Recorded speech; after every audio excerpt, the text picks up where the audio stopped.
Magandang gabi, class. Batid kong nais niyong matuto ngayong araw. Pero bago yan, ano nga ba ulit ang ating pinag-aralan natin? Ano nga ba ulit ang pinag-aralan natin nung nakaraang araw? Magaling.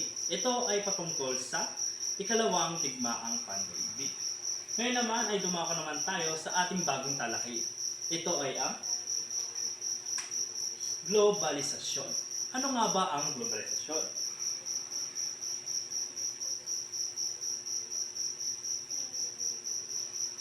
Ang globalisasyon ay ang pagkakaugnay-ugnay ng mga bansa sa buong mundo sa pamamagitan ng kalakalan, kultura at teknolohiya. Ang globalisasyon ay may tatlong parte para makapag-ugnayan sa iba't ibang bansa. Una dito ay ang ekonomiya. So paano nangyayari ang globalisasyon sa ekonomiya?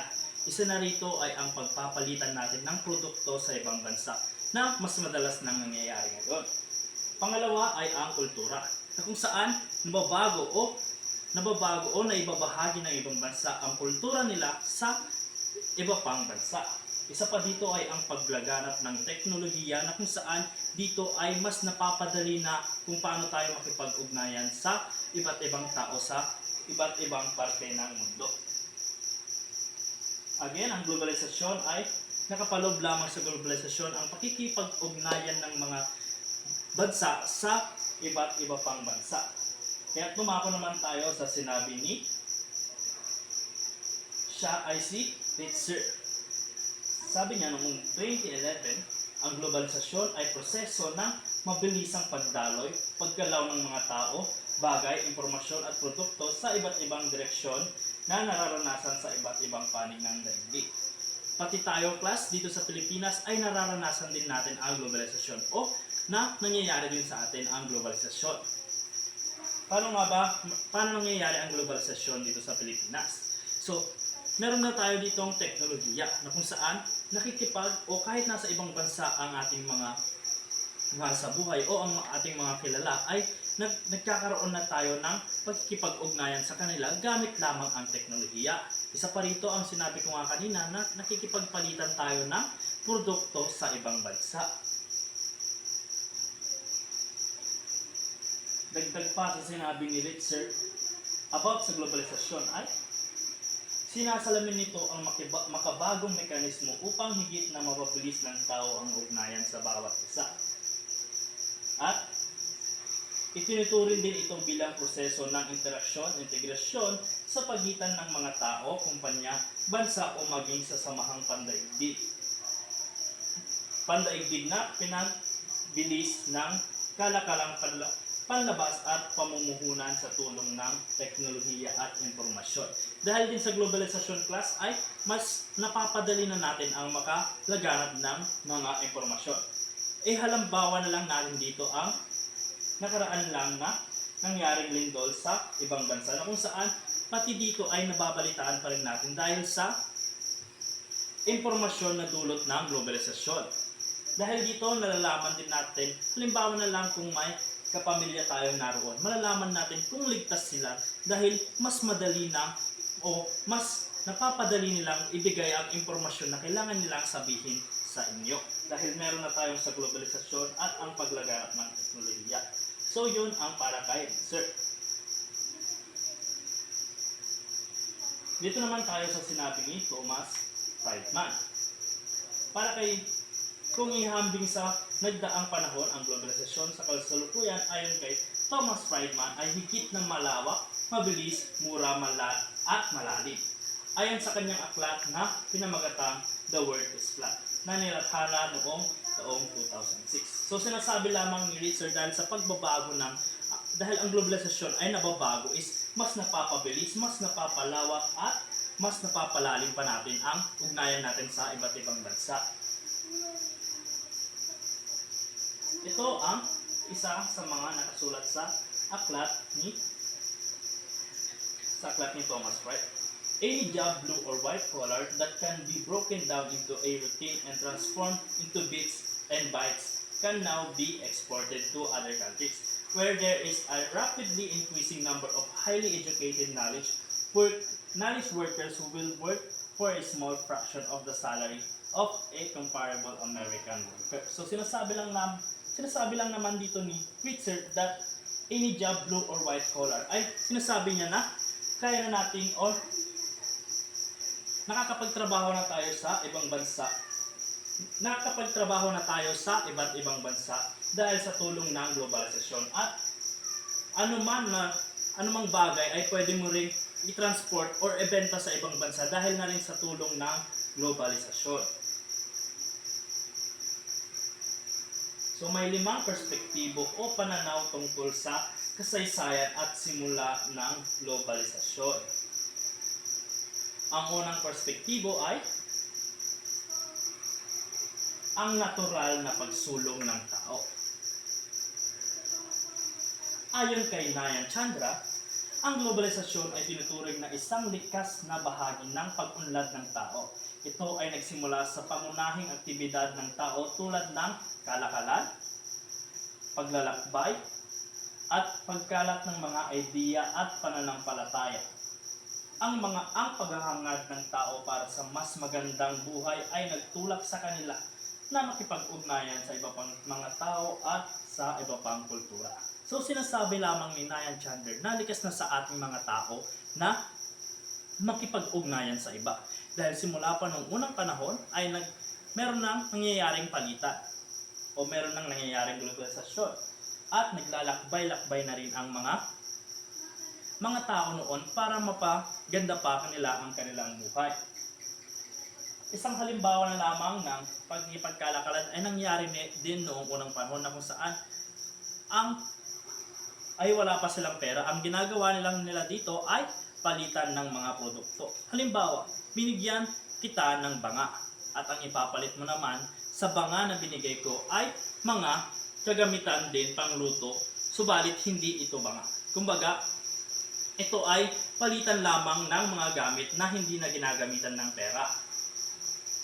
At isa rin sa halimbawa sa paglalakbay ay ang ginawa ni Ferdinand Magellan na kung saan siya ay naglakbay at siya ay nakapunta dito sa bansang Pilipinas na kung saan dito na niya rin naibahagi ang kanilang kultura at ang kanilang relihiyon. So, sinasabi lang dito sa unang perspektibo na natural na sa mga tao ang pagkakaroon ng globalisasyon at natural na makipag-ugnayan sila sa iba pang bansa o sa iba pang tao. Pangalawa naman sa mga perspektibo ay ang siklo ng pagbabago. Sinabi ni Schlott noong 2005 na ang globalisasyon ay isang mahabang siklo ng pagbabago. Maraming yugto ng globalisasyon ang naganap sa kasaysayan at kasalukuyang anyo nito ay mas modernong bersyon na maaaring magpatuloy o magbago sa hinaharap. Ipinapakita nito ang globalisasyon ay hindi isang static na proseso kundi patuloy na nagbabago. So para naman kay Schlott ay ang globalisasyon ay hindi lang iisa or hindi siya nababago o hindi siya permanente. Ang globalisasyon ay nababago. Halimbawa na lamang dati, yung kagaya nga ng aking sinabi, yung dati ay nagpapalitan sila gamit sa gamit. Ngayon, pwede nang hindi palitan yung gamit, kundi palitan siya ng pera. Kung dati ay, kung maglalakbay ay madami pang prosesong gagawin. Ngayon, basta meron ka lamang sapat na maaaring kagamitan, halimbawa na lang ng mga kagamitan, pwede ka nang maglakbay-lakbay kung saan-saan. So stop mo nga muna. Go.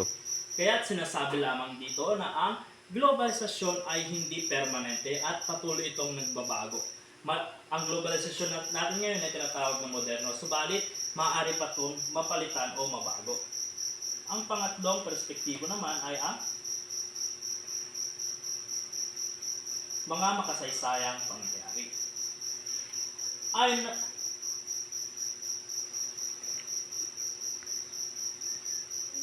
Ayon kay Terborn 2005, ang globalisasyon ay may tiyak na mga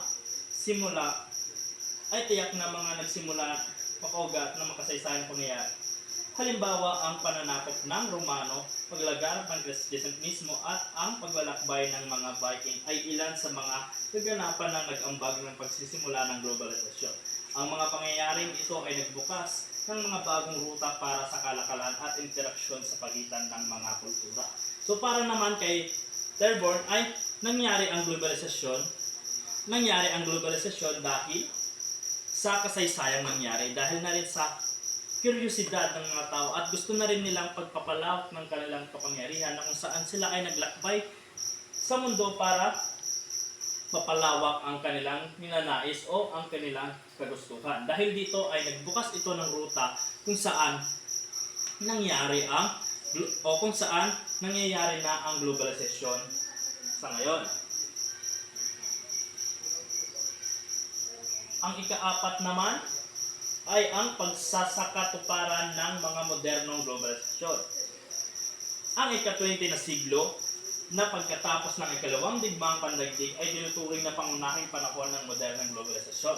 Sa panahong ito, ang Estados Unidos ay naging pandaigdigang kapangyarihan at ang pag-usbong ng mga multinational corporation ay nagpapalakas sa proseso ng globalisasyon.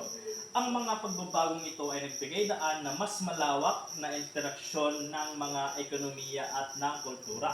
So sinasabi na ang 20th century ay ang siyang nagpabago ng lubusan sa globalisasyon. Dahil na rin sa malaking impluensya ng bansang United States of America. Dahil sa United States of America ay mas na-develop nila ang mas napalaganap nila ang kakayahan ng teknolohiya, kung saan nagagamit na ang teknolohiya sa iba't ibang parte ng bansa o sa iba't ibang parte ng mundo.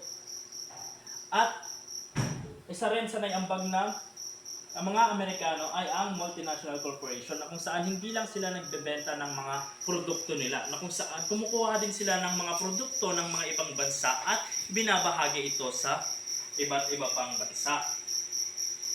At ang panghuli sa perspektibo ng globalisasyon ay ang pagsusuri sa epekto ng globalisasyon. Ang huling pananaw ay nakatuon sa mga epekto ng globalisasyon sa lipunan at ekonomiya.